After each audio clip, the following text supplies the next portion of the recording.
안녕하세요. 목소리로 마음여행, 여행자, 마음근육 코치 빅토리아입니다. 네, 오늘은 3월 14일, 네, 지금 계속해서 샨티 출판사의 오디션 연습을 하고 있는데요. 오늘도 읽어보도록 하겠습니다. 두려울 땐 두려워하면 돼. 박은빈의 여전히 가족은 어렵습니다만 중에서. 다니엘과 나는 호숫가로 향하는 측백나무 길을 나란히 걷고 있었다. 우리는 자연스레 서로의 가족 이야기를 나누게 되었다. 다니엘, 너는 아빠랑 친해? 너는 어떤데? 그가 도리어 나에게 되물었다. 나는 여행하기 전에도 그렇고 여행을 하면서도 아빠가 제일 어려워. 나는 길가에 놓인 애꿎은 돌멩이를 발로 톡톡 쳤다. 나도 그래. 그는 내가 차서 길 밖으로 삐져나간 돌멩이를 다시 내 발치에 가져다 놓았다. 넌 왜? 나는 문득 다니엘과 그의 아빠 사이가 궁금해졌다. 나는 아빠에 대한 기억이 거의 없어. 내가 태어났을 때 아빠는 거의 집에 안 들어왔어. 들어오면 엄마랑 크게 싸웠던 기억 정도?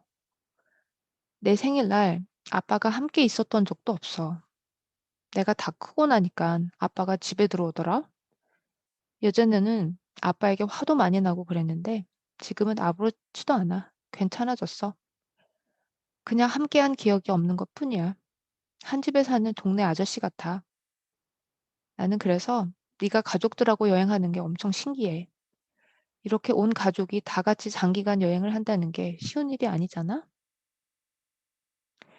다니엘이 담담하게 자기 이야기를 꺼냈다.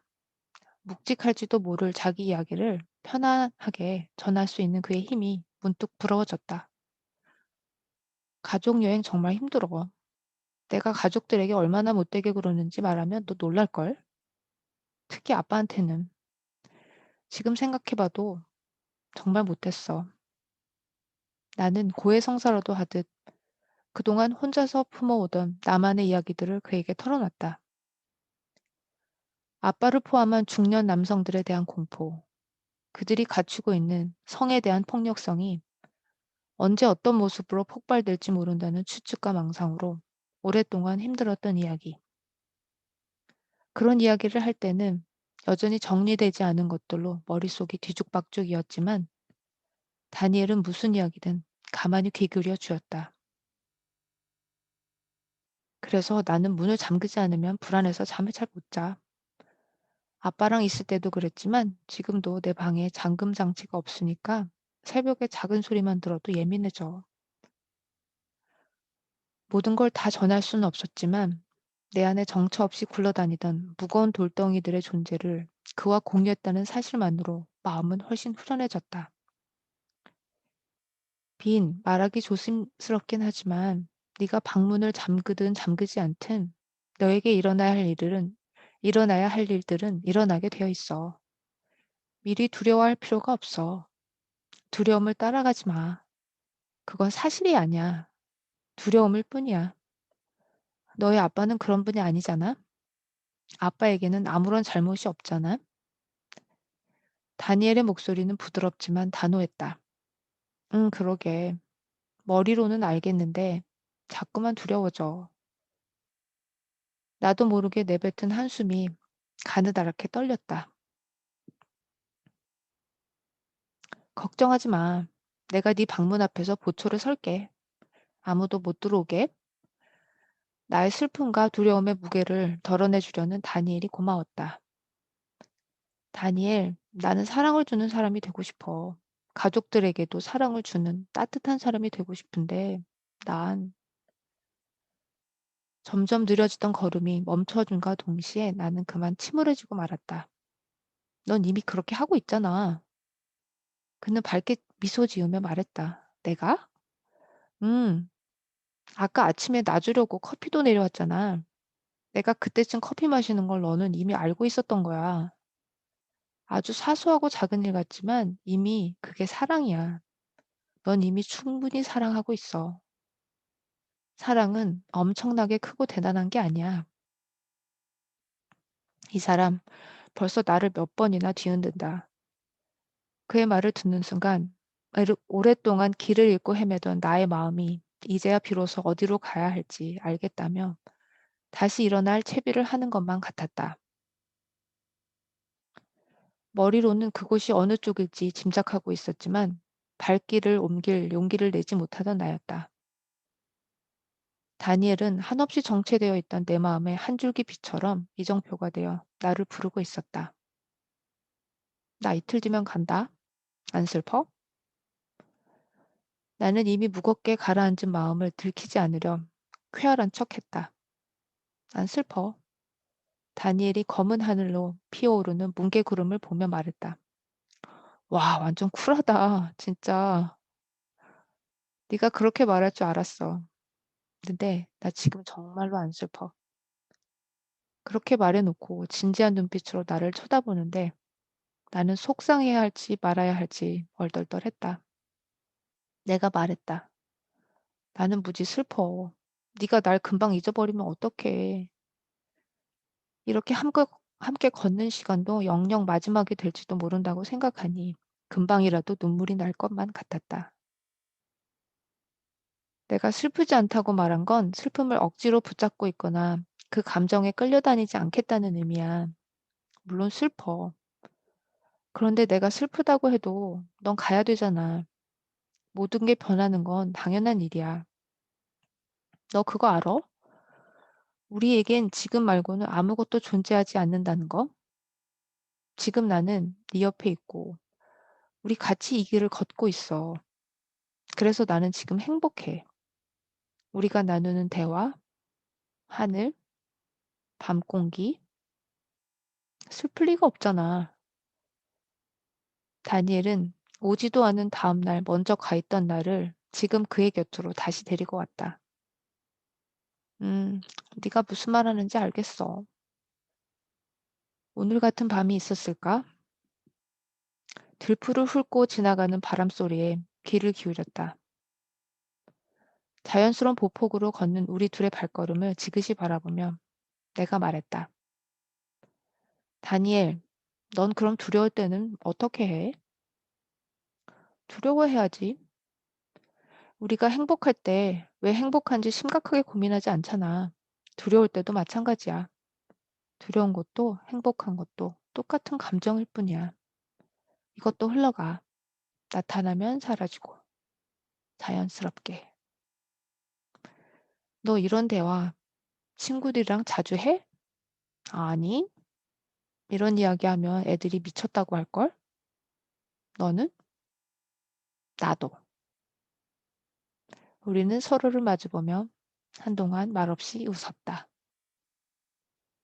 네, 미소가 절로 나오는 얘기네요. 네, 저도 다니엘처럼 그렇게 사랑하는 사람이 이틀 있다가 떠나간다고 하더라도 이렇게 오직 이 순간만을 행복해 할 수 있을지 생각을 해보게 되네요.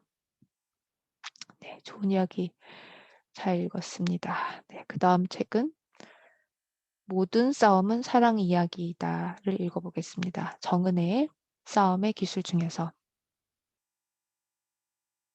바다가 가깝고 숲이 가까워서 살기로 선택한 마을에서 나는 정말 좋은 동갑내기 친구를 만났다.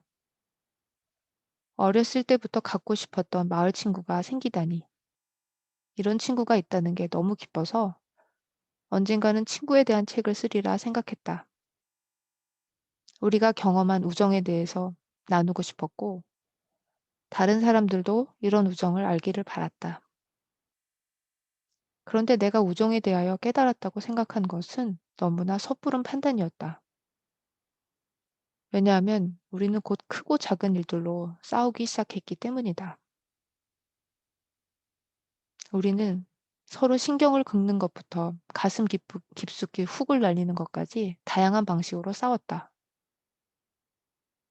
이 정도면 다 싸웠겠지 싶은데도 싸울 일이 계속 있었다. 놀라운 것은 그렇게 싸우면서도 관계가 나빠지기는커녕 서로에 대한 이해가 깊어졌다는 점이다.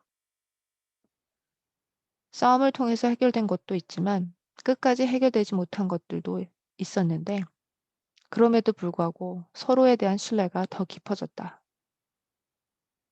그리고 싸움을 통해 건드려지지 않았다면 몰랐을 자신의 다른 모습도 많이 알게 되었다. 그러다 보니 원래 계획대로라면 친구와의 우정에 대한 이야기를 쓰고 있어야 할 지금 아이러니하게도 싸움에 대한 책을 쓰고 있는 것이다. 친구랑 싸우는 이유는 다양하겠지만 대개는 각자가 중요하게 여기거나 살면서 지키고자 하는 가치가 존중받지 못할 때 싸우고는 했다. 나는 자유로운 표현을 중요시하는 사람으로 내가 진심으로 원하는 것을 할 때 다른 사람들이 이해해 줄 거라는 생각을 가지고 있는 반면 친구는 공동체 안에서 사람들 사이의 관계와 배려를 중요하게 여기며 우리라는 주어로 생각하고 행동했다. 우리가 싸울 때는 존중이라든가 배려, 가치 같은 단어를 많이 썼지만 정작 싸움의 이유는 함께 먹는 밥상에서 둘 다 좋아하는 계란말이 반찬을 내가 다 먹어버린다거나 약속 시간을 가지고 싸운다거나 자기가 원하는 방법으로 놀지 않는다거나 하는 매우 구체적이고 때로는 유치한 혹은 아예 답이 없는 것들 때문이었다. 반응에 반응을 하면서 싸움은 증폭되고 시작은 미약했으나 결과는 늘 창대했다. 싸움을 하다 보면 언젠가 더 이상 싸우지 않는 날이 오리라 생각했으나 그런 날은 아직 오지 않았다.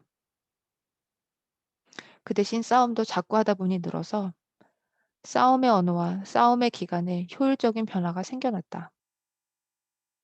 더 직접적인 언어를 쓰자 싸움이 간결해지고 시원해졌다. 더 이상 존중이나 배려 같은 고차원적인 단어를 쓰지 않고 계란말이와 약속 시간, 놀이에 대해 이야기를 했다. 그러고는 결국 "너는 왜 네 맘대로만 해? 나랑 놀기 싫어?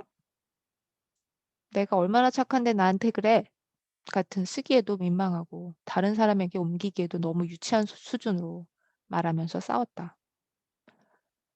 더군다나 여러 전통의 대화법들에서 평화로운 관계를 위해 가르치는 나 전달법, I statement, 나는 뭐뭐하게 느껴. 이 아니라 화를 불러일으키는, 화를 불러일으킨다는 너 전달법, you statement, 네가 나한테 그랬잖아. 를 쓰기 시작하면서 직접적이고 날것의 언어로 대화하기 시작했다. 네가 그랬잖아. 라는 식의 말은 평화의 언어와는 거리가 멀지만 교묘한 남 탓을 하면서 자신은 화를 안 냈는데 상대방이 격하게 반응하더라는 식의 남 탓과 책임 전가를 할 수 없게 했다. 누가 봐도 내 화는 나의 것임이 분명했기 때문이다.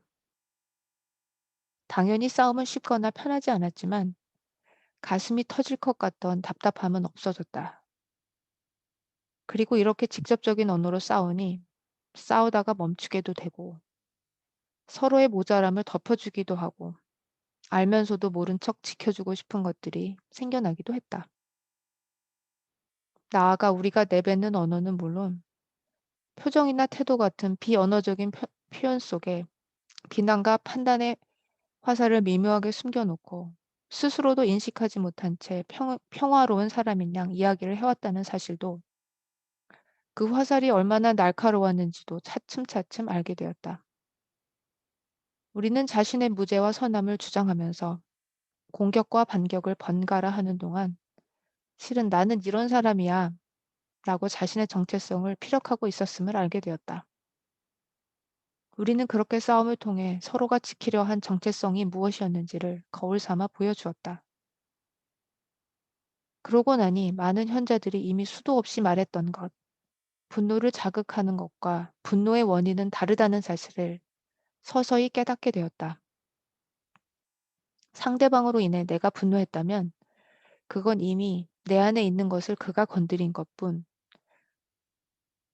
즉 자극한 것뿐이요. 그가 곧 내 분노의 원인이 아니라는 사실을 말이다. 수도 없이 들었던 이야기지만 내가 정말 이러고 있었다는 것을 친구가 우정을 걸고 끝까지 끈질기게 싸워줘서 알 수 있었다. 그렇게 우리는 싸우고 또 싸움을 극복하는 과정에서 관계가 성장해 갔다.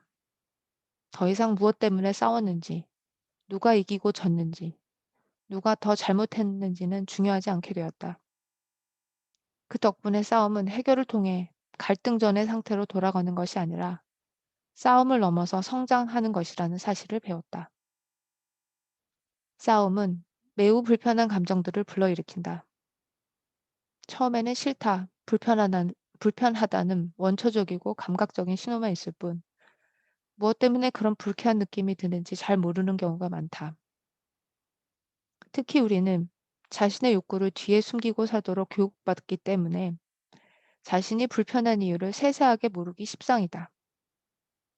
그러다 싸우는 과정에서 하악질, 고양이가 공격을 하기 전에 보이는 경고 신호로 이빨을 내보이며 하악 소리를 내는 것과 함께 불편한 마음을 일으키는 내면의 깊은 욕구가 드러나게 된다. 또 우리는 문제가 있고 갈등이 있을 때조차 좋은 말을 하려고 하고 상대의 심기를 건드리지 않으려고 애를 쓰기 때문에 진짜 문제가 무엇인지 잘 드러나지 않는 경우도 많다. 그러다가 진짜 문제가 무엇인지 홧김에 펼쳐보게 되는데 대부분은 아주 유치하고 치졸하며 이성적인 것과는 거리가 멀다. 스스로 허락하지 않아서 또는 표현하지 않아서 잘 모르고 있던 내면의 깊은 바람이나 욕구가 싸움이라는 거친 방식으로나마 밖으로 쏟아져 나오게 되는 것이다. 하지만 자신이 억누르고 있는 욕구가 있음을 알아차리고 숨쉴 공간을 만들어주고 보살핌의 에너지로 바라봐주면 그 욕구는 잠시 머물다가 사라질 수도 있고 자신의 삶을 긍정적으로 바꾸는 원동력이 될 수도 있다. 싸움의 궁극적인 목표는 싸움을 일으키는 갈등을 넘어서는 것, 즉 관계의 성장과 자기 이해이다. 싸움을 할 때 우리는 서로에게 화살을 들이민다고 생각하지만 사실은 상대가 스스로를 바라보도록 거울을 내미는 것이다. 이 거울은 들키기 싫고 보고 싶지 않은 자신의 어두운 모습을 아주 불편하고 거친 방식으로 보여준다. 하지만 그것이 다가 아니다. 내가 미처 알지 못한 내 안의 깊숙한 곳에 숨어 있는 내면 아이를 보여주기도 한다. 자기 감정을 주체하지 못해서 떼를 쓰고 있지만 아주 사랑스러운 아이 말이다. 아이는 수만 가지 이유로 싸우지만 싸움이 들려주는 이야기를 잘 들어보면 사랑받고 싶고 이해받고 싶고 인정받고 싶고 안전하고 싶은 우리 안에 있는 깊은 욕구에 대한 이야기를 들을 수 있다. 또한 싸움은 자기 내면에 있는 미해결 과제와 자신의 가장 연약한 부분을 드러내게 하기 때문에 서로의 가장 여린 부분을 보듬을 기회를 주기도 한다. 모든 싸움은 사랑 이야기이다.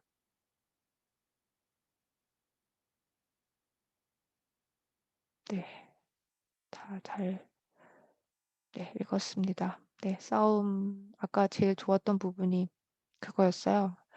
어, 그러니까 싸움의 원인이 서로가 아니라는 거죠. 그 서로의 말로 인해서 내 안에 있던, 네, 내 안에 있던 그 가시가 건드려지는 거죠. 예. 결국 내 안에 가시가 문제인 건데 우리는 그 사람한테 화를 내죠.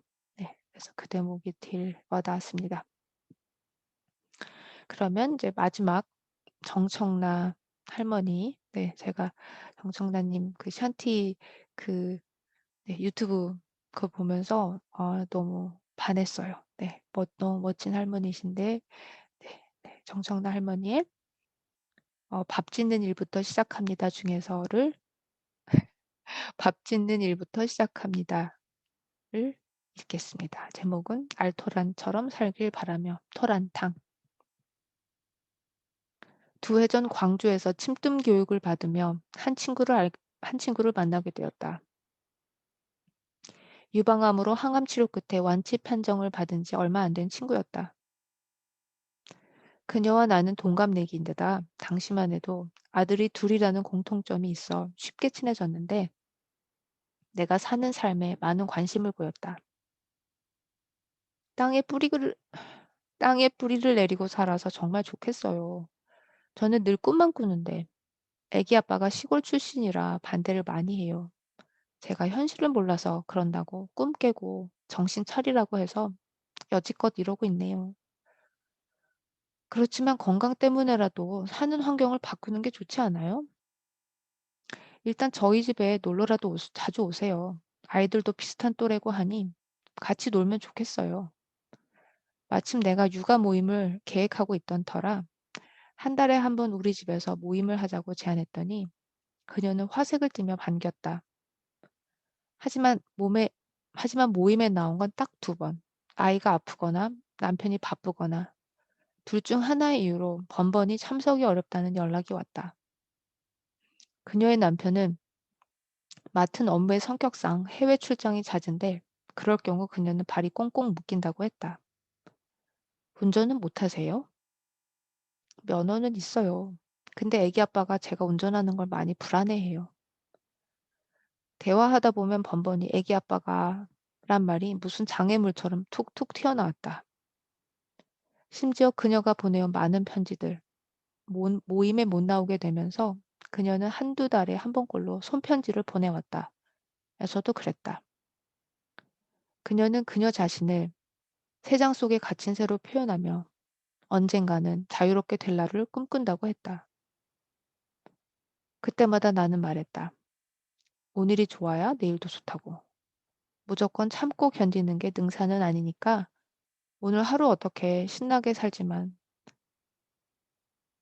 오늘 하루 어떻게 신나게 살지만 생각하라고. 만약 도시를 떠나는 게 명확한 답이라고 여기는데 신랑이 반대한다면 신랑에게 선전포고라도 내리라고. 하지만 내 말이 그녀에게 어떻게 가 닿았는지는 알 수가 없었다. 그리고 몇 달이 지난 뒤 급하게 빈집을 알아봐 달라는 연락이 왔다. 병원에서 정기 검진을 받았는데 암세포가 간으로 많이 전이된 상태란다. 이제는 완치가 아니라 생명 연장을 위해 항암 치료를 하라는 권고를 받았는데 그녀는 병원 치료는 받지 않고 싶다고 했다. 그저 우리 마을에 이사와 나와 이웃해 살며 자연을 가까이 하는 게 마지막 치료법이 아닌가 여긴다고. 남편분은 뭐라고 하세요? 제가 이 지경이 되니 두 손 다 들었어요. 제 맘대로 하라네요. 때마침 우리 마을에 주인이 팔려고 내놓은 빈집이 있어 말했더니 당장 보러 오겠다고 했다. 상황이 상황인 만큼 이제는 자신의 삶을 더 이상 유보하지 않을 작정인 듯 했다. 그래요. 아직 늦지 않았어요. 어차피 누구나 내일은 장담 못하는 거 아니겠어요? 하루하루 빛나게 살다 보면 언젠 언제 아팠나 싶을 때가 올 거예요. 나는 진심으로 그녀를 응원하는 마음이 되었고 내가 도울 수 있는 일이 있다면 최선을 다해 돕고 싶었다. 그리하여 그녀가 집을 보러 오겠다고 한 날 정성을 다해 밥상을 차려내어 내 마음을 보여주었고 복덕방 주인이라도 되는 양 빈집의 이모저모를 소개했다. 그러나 예상치 못한 상황이 펼쳐졌다. 그녀 말고 그녀의 남편이 팔려고 내놓은 집 말고 엉뚱한 땅에만 군침을 흘리는 게 아닌가? 당신이 저런 호껍데기 같은 집에서 살 수 있겠어? 당신은 추위를 많이 타잖아. 그 집 말고 그 뒤에 터가 좋던데. 거기는 안 판답니까? 그 뒤로 싹 밀어서 크게 주차장을 들이대고 조립식으로라도 집 하나 지으면 딱인데. 큰 주차장은 뭐 하시려고요? 가끔씩 지인들 불러서 고기도 구워 먹고 하려면 일단 주차장이 좀 넓어야죠. 그 말을 듣고 사실 나는 좀 놀랐다. 아내가 위독한 상황에서 손님들을 위한 주차장까지 생각하며 집을 보러 다니다니. 하지만 그녀는 난 모르겠으니 당신 뜻대로 하소 하고 말았다. 여전히 남편의 뜻이 먼저였다. 그 뒤로도 그녀는 전화나 문자로 간간히 소식을 전해왔다. 남편 회사 가까운 곳에 땅 40만 원 하는 땅을 샀다고. 집 짓는 과정에서 몇 가지 문제가 생겨 공사가 지연되고 있다고. 건강이 악화되어 결국 항암 치료를 받고 있다고. 그러다가 며칠 전에 다시 전화가 왔다.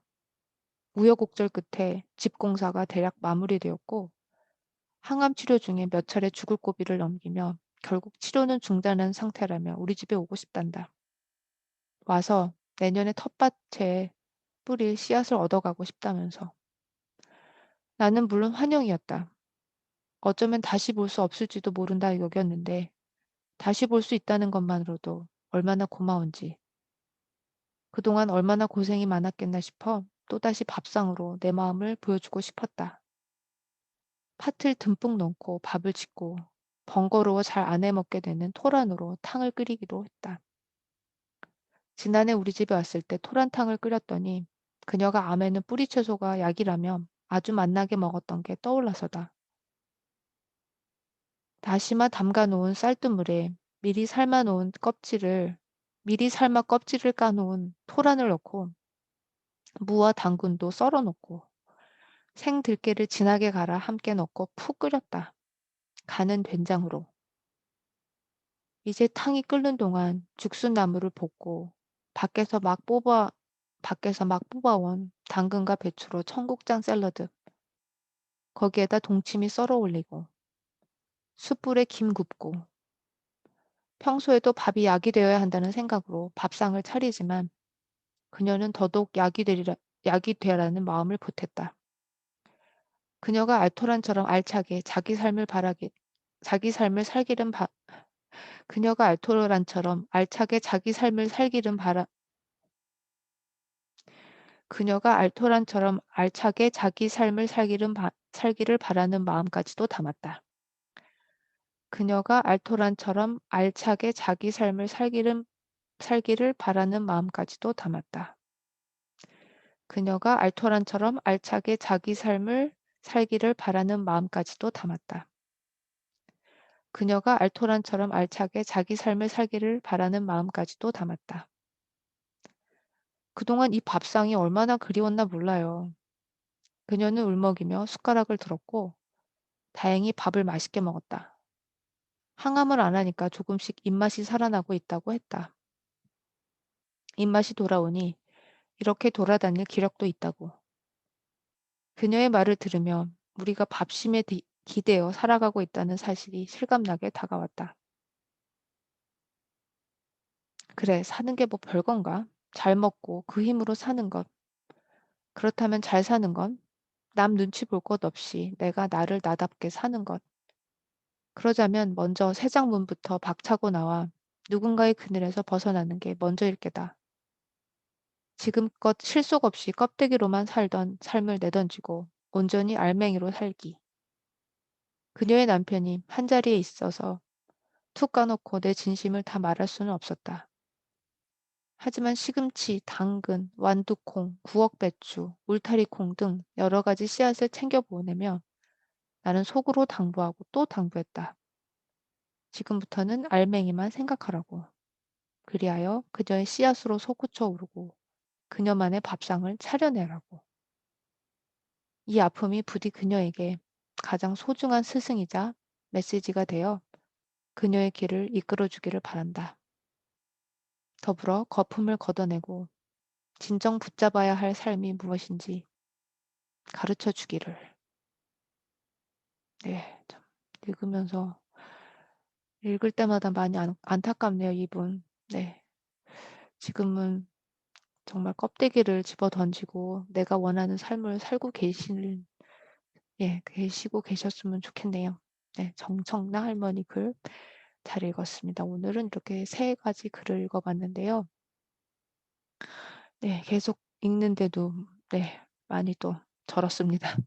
내일 또 열심히 하는 모습으로 다시 돌아오겠습니다. 감사합니다.